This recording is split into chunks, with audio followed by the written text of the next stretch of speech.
14 जनवरी मकर संक्रांति आने से पहले या मकर संक्रांति के दिन इन 3 वृक्षों को छूकर चुपचाप चले आना, कंगाल भी बनेगा धनवान।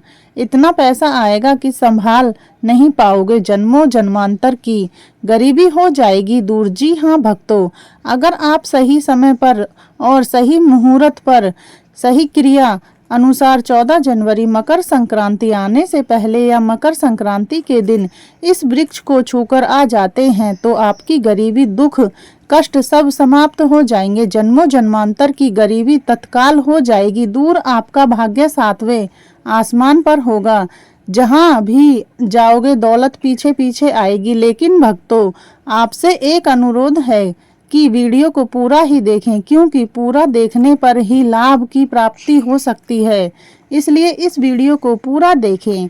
यदि आज आपने वीडियो को बीच बीच में से देखा, काट काट कर देखा, तो आपको अपने जीवन में कभी सफलता हासिल भी नहीं होगी और आप पूरे साल परेशान रहोगे। भक्तों, इस वीडियो में हम आपको ऐसे पेड़ बताएंगे जिन्हें छूने मात्र से आपकी गरीबी दूर हो जाएगी और माँ लक्ष्मी की आप पर ऐसी कृपा होगी कि इस मकर संक्रांति पर आप धनवान बन जाओगे। अगर आप 14 जनवरी मकर संक्रांति आने से पहले या मकर संक्रांति के दिन यह जो पेड़ हम आपको बताने वाले हैं उन पेड़ को आप छू लेंगे तो आपकी गरीबी दूर हो जाएगी। इसलिए भक्तों, आप अपने फायदे के लिए इस वीडियो को पूरा जरूर देखें। तो चलिए भक्तों, जानते हैं कि कौन से ऐसे पौधे हैं जिन्हें आपको मकर संक्रांति आने से पहले या मकर संक्रांति के दिन छूकर आ जाना है। लेकिन उससे पहले अगर आप इस चैनल पर नए हैं तो चैनल को सब्सक्राइब करके वीडियो को एक लाइक जरूर करें। साथ ही आप अपनी राशि को कमेंट बॉक्स में जरूर डाल दें, क्योंकि हम राशि से जुड़ा भाग्य भी बताते हैं और भाग्य में चल रही परेशानियों को तत्काल दूर करने के लिए आसान से आसान उपाय भी बताते हैं। इसलिए आप अपनी राशि कमेंट बॉक्स में जरूर डाल दें। तो भक्तों, हमारी हिंदू संस्कृति में कई तरह की पौराणिक मान्यता को महत्व दिया गया है कि कई ऐसे पेड़ पौधे होते हैं जो कि देव वृक्ष कहे गए हैं और काफी शुभ भी माने गए हैं। प्रकृति में मौजूद कई ऐसे पेड़ पौधे होते हैं जो कि हमारे जीवन में चल रही परेशानी को दूर कर देते हैं। खास बात यह है कि पेड़ पौधे की न सिर्फ लोग पूजा करते हैं बल्कि औषधि के रूप में भी प्रयोग करते हैं, क्योंकि यह कई प्रकार की बीमारी को ठीक करते हैं और वेद पुराणों में भी कई प्रकार के पेड़ पौधों का उल्लेख है। भक्तों, हमारे हिंदू धर्म में देवी माता रानी के अनेक स्वरूप कहे गए हैं, जिसमें वृक्षों को भीमा देवी का स्वरूप कहा जाता है। तो आज हम आप लोगों को ऐसे वृक्षों के बारे में बताने वाले हैं जिनको मकर संक्रांति आने से पहले या मकर संक्रांति के दिन छूना बेहद शुभकारी बताया गया है, क्योंकि मकर संक्रांति से पहले इनको छूने मात्र से शत्रु दोष, कर्ज दोष, गरीबी दोष सब समाप्त होते हैं। भक्तों, मकर संक्रांति के पावन पर्व से पहले कुछ ऐसे वृक्ष हैं जो कि देव वृक्ष कहे गए हैं। यह देवी के स्वरूप होते हैं, माता काली के स्वरूप होते हैं और हमारे हिंदू धर्म में पेड़ पौधे को देवी देवता मानकर के हम इनकी पूजा करते हैं और हमें पूजा भी जरूर करनी चाहिए। और भक्तों, विज्ञान भी कहता है पेड़ पौधे मनुष्य को फ्री में प्राण वायु प्रदान करते हैं और पेड़ पौधे हमें ऑक्सीजन देते हैं और हमारे जो कार्बन प्रदान ऑक्साइड होता है उसे ग्रहण करके सभी प्रकार के जितने भी नाकाम चीज होते हैं उसे अपने अंदर में स्वयं सोख लेता है और हमें तेज प्रदान करते हैं। तो पेड़ पौधे स्वयं तेज धूप में तपता है लेकिन मनुष्य को शीतल छाया प्रदान करता है। और नए कार्य के समय में कुछ ऐसे पेड़ पौधे हमारे धर्म शास्त्र में कहे गए हैं जिनको छूने मात्र से व्यक्ति के बंद किस्मत के ताले खुल जाते हैं, व्यक्ति का सौभाग्य चमक जाता है। हमारे शास्त्रों में पेड़ पौधों को बहुत ही गुणकारी कहा जाता है, क्योंकि इसमें साक्षात देवता होते हैं। अनेक बीमारी का उपचार पेड़ पौधों में ही छुपा है। पेड़ पौधों में कई जड़ी बूटियां पाई जाती हैं और भगवान श्री कृष्ण ने गीता में स्वयं कहा है कि वृक्षों में पीपल का वृक्ष हूँ। पीपल के वृक्ष को वृक्षों का राजा कहा जाता है, क्योंकि पीपल वृक्ष की जो आयु होती है सबसे ज्यादा होती है, सबसे अत्यधिक होती है। पीपल वृक्ष सर्वशक्तिमान होता है, पूजा पाठ में अत्यधिक इसका महत्व होता है। तो चलिए भक्तों, आज हम आप लोगों को मकर संक्रांति आने से पहले या मकर संक्रांति के दिन छुए जाने वाले वृक्ष के बारे में बताने वाले हैं, तो कमेंट में जय मां लक्ष्मी अवश्य लिख दीजिए। भक्तों, हमारे धर्मशास्त्र में अनेक ऐसे वृक्ष हैं जो कल्याणकारी होते हैं, मंगलकारी होते हैं। अगर इन वृक्ष को छू लेते हैं तो आपकी सभी प्रकार की परेशानी हैं के कष्ट हैं, यह सब समाप्त हो जाते हैं। खास करके 14 जनवरी मकर संक्रांति आने से पहले या मकर संक्रांति के दिन इसका असर कई लाख गुना होता है, क्योंकि इस समय अचेत जो वस्तु होती है वह भी चेतना युक्त हो जाती है, अर्थात इस समय शक्ति हमारे धरती लोक में आ जाती है। तो जितने भी पेड़ पौधे होते हैं, जीव जंतु हैं, चल अचल सभी प्रकार के जो वस्तु हैं, इन सब में प्राण आ जाते हैं, सब में शक्ति निहित हो जाती है, जागृत हो जाती है। तो इस समय कोई भी व्यक्ति पेड़ पौधे को जाकर के छू दे, खास करके देवी स्वरूप कहे गए जो तार पेड़ पौधे होते हैं, जाकर के आप इसे छू आते हैं तो आपके जीवन की परेशानी है, दुख है, तकलीफ है, कष्ट है, रोग है, बीमारी है, कला है, जीवन में चल रही बहुत बड़ी समस्या है, सब समस्या समाप्त हो जाती है। काल सर्प दोष, मंगल दोष, शनि दोष, राहु दोष तत्काल अपना असर दिखाती है और सब दोष खत्म हो जाते हैं। भक्तों, आज हम आप लोगों को 3 पौधों के बारे में बताने वाले हैं। यह तीनों पौधे देव वृक्ष कहे जाते हैं। वीडियो को ध्यान से देखना। अगर आज की वीडियो मिस कर दी तो फिर सारी जिंदगी आपको पछताना पड़ेगा, क्योंकि मकर संक्रांति ही एक ऐसा पर्व होता है, एक ऐसा समय होता है कि आपको लंबी पूजा पाठ करने की ज़रूरत नहीं, बल्कि केवल कुछ ही दिनों के भीतर में ही आप अपनी समस्या को, आप अपनी गरीबी को स्वयं अपनी आंखों से समाप्त होते हुए देख सकते हैं। मैं जिस देव वृक्ष के बारे में बता रही हूँ, यह सारे वृक्ष आपको अपने घरों के आसपास बहुत ही आसानी से मिल जाएंगे। भक्तों, वीडियो में आगे की जानकारी बताने से पहले अभी तक कमेंट बॉक्स में जय माता लक्ष्मी नहीं लिखे हैं तो जय माता लक्ष्मी जरूर लिखना। तो भक्तों, वीडियो को ध्यान से देखना।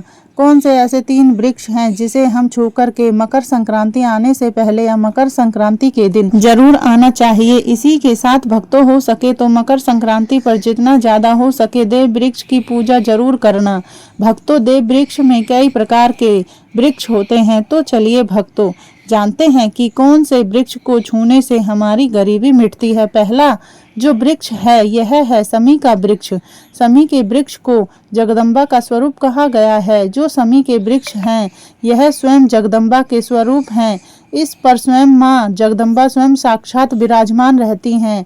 और कोई भी व्यक्ति अगर संध्या काल में 14 जनवरी मकर संक्रांति आने से पहले या मकर संक्रांति के दिन इसके नीचे में धूप दीप जलाता है, धुआं दिखाता है, तो उनकी सभी प्रकार की परेशानी दूर होती हैं। समी की जड़ में सिंदूर डालने से व्यक्ति को आरोग्य की प्राप्ति होती है। जो लोग लंबे समय से बीमार पड़े हैं, ऐसे व्यक्ति को, जो घर में रहने वाले सदस्य हैं, तो वह लोग जो बीमार पड़े हैं उनके शरीर से 7 बार सिंदूर को उतारा करके समी की जड़ में डाल सकते हैं, तो उनके रोग जल्दी ठीक हो जाएंगे। जो लोग लंबे समय से बीमार पड़े हैं या फिर आप बीमारी से बचना चाहते हैं, निरोग रहना चाहते हैं, तो इसकी जड़ में सिंदूर जरूर डाल देना। मनोकामना पूर्ति के लिए मैं एक मंत्र बता रही हूँ। इस मंत्र का बोलते ही समी के वृक्ष को छूना, इस मंत्र को बोलते ही समी के वृक्ष को छूना है। आप तत्काल मकर संक्रांति पर इसका रिजल्ट देखना। जैसे आपकी जो मनोकामना है उसकी पूर्ति हो जाएगी। आपकी जो दरिद्रता है वह दरिद्रता समाप्त हो जाएगी। तो मंत्र कौन सा है? तो आपको बोलना है मम मन और पूरे मम दरिद्र नासे मंत्र आपको बोलना है। यह मंत्र बोलते समय समी के वृक्ष को छूना है। सभी प्रकार के आपके मनोरथ की पूर्ति होगी। ना आपकी जो दरिद्रता है, दरिद्रता समाप्त हो जाएगी। आपको छूते हुए बोलना है। अब भक्तों बात करते हैं दूसरे वृक्ष के बारे में। भक्तों, दूसरा जो वृक्ष है वह परिजात का वृक्ष। परिजात का वृक्ष समुद्र मंथन से उत्पन्न हुआ था और यह देवराज इंद्र के नंदन वन को स्थापित किया गया था। परिजात वृक्ष भगवान कृष्ण ने मानव जन कल्याण के लिए धरती लोक पर लाए थे। जो परिजात का वृक्ष है इसे भी माँ लक्ष्मी का स्वरूप कहा गया है, क्योंकि माता लक्ष्मी भी समुद्र से उत्पन्न हुई हैं और परिजात के वृक्ष भी समुद्र से उत्पन्न हुआ है। इस नाते यह माता लक्ष्मी की बहन कही जाती हैं। तो ऐसा माना जाता है कि कोई भी मनुष्य उनके शरीर में कितनी भी ज़्यादा थकान हो, कितनी भी पीड़ा, व्रत के दौरान अगर आपके शरीर में थकान है, पीड़ा है, तो पारिजात के वृक्ष को शाम के समय में छूकर के जरूर आना चाहिए। आप चाहें तो 14 जनवरी मकर संक्रांति आने से पहले या मकर संक्रांति के दिन और किसी भी समय जब आपको समय मिले उस समय में जाकर के इस वृक्ष को छू सकते हैं। इस वृक्ष को छूते ही तत्काल शरीर से पीड़ा है, जो थकान है, सुस्ती है, कमजोरी है, वह समाप्त हो जाती है। इसी के साथ भक्तों, इस वृक्ष के नीचे में अगर नए साल से पहले में घी का दीपक जलाया जाए, चुटकी भर सिंदूर अगर इसकी जड़ में डाला जाए तो सभी प्रकार की मनोकामना की पूर्ति होती है। लेकिन आपको प्रार्थना करनी है कि हे परी जात वृक्ष, आप देवी स्वरूप कहे जाती हैं, आप हमारी सभी प्रकार की परेशानी को दूर करें। ग्रह दोष है, पितृ दोष है, लक्ष्मी दोष है, इसे आप समाप्त करें। लक्ष्मी स्वयं आपकी बहन है, माता लक्ष्मी का हमारे जीवन में प्रवेश कर जाएं। इस प्रकार का आप हमें आशीर्वाद प्रदान करें। इस प्रकार से आप इनसे जो है मनोकामना बोल सकते हैं। यह माँ लक्ष्मी की बहन कही गई है क्योंकि समुद्र मंथन से यह उत्पन्न हुआ है। अब भक्तों, तीसरे नंबर में जिस वृक्ष के बारे में बता रही हूँ, इस वृक्ष को देव वृक्ष भी कहा जाता है। जो तीसरा वृक्ष है, बेल का वृक्ष है। यह वृक्ष माता पार्वती के पसीने से उत्पन्न हुआ है। स्कंद पुराण के अनुसार जो माता पार्वती हैं, यह देवी स्वरूप कही गई हैं, अर्थात यह नव दुर्गा के स्वरूप कही गई हैं।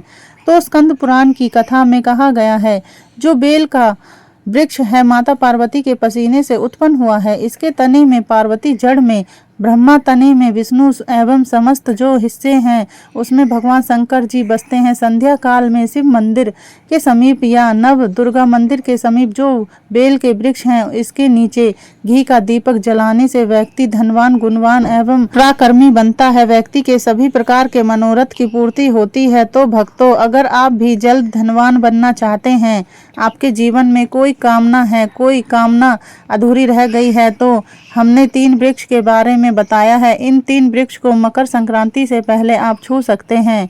और अगर कोई व्यक्ति इन तीनों वृक्ष को छू लेते हैं, ध्यान से सुनिए, अगर तीनों वृक्ष को छू लेते हैं तो ऐसे व्यक्ति के कार्य होने से, ऐसे व्यक्ति की मनोकामना पूर्ण होने से दुनिया की कोई भी शक्ति नहीं रोक पाएंगे।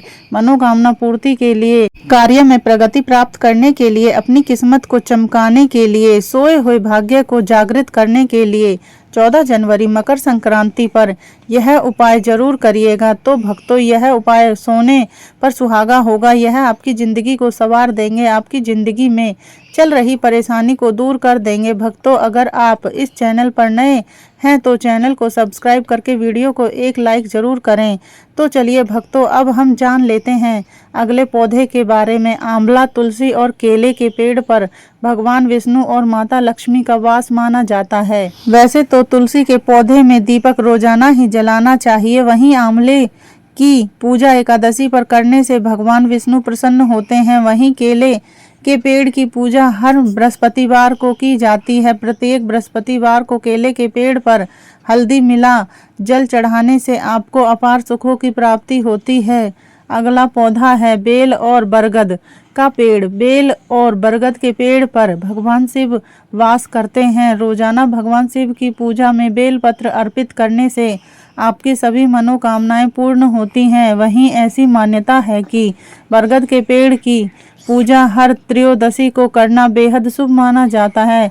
कदम्ब के पेड़ पर माँ लक्ष्मी का वास माना जाता है। ऐसी मान्यता है कि कदम्ब के पेड़ के नीचे बैठकर यज्ञ करने से माँ लक्ष्मी जी की विशेष कृपा प्राप्त होती है और परिवार में खुशियां का आगमन होता है। इसी के साथ मकर संक्रांति बुधवार के दिन आ रही है, तो जिसे धूप घास कहते हैं। धूप घास गणपति बप्पा को सबसे ज्यादा प्रिय होती है। हर बुधवार को हल्दी लगाकर धूप घास गणेश जी को अर्पित करने से आपके काम में आ रही हर प्रकार की बाधाएं दूर होती हैं और आपको शुभ लाभ की प्राप्ति होती है। तो भक्तों, यदि आपको वीडियो से जुड़ी जानकारी उचित लगी हो तो वीडियो को लाइक और चैनल को सब्सक्राइब जरूर करें। धन्यवाद।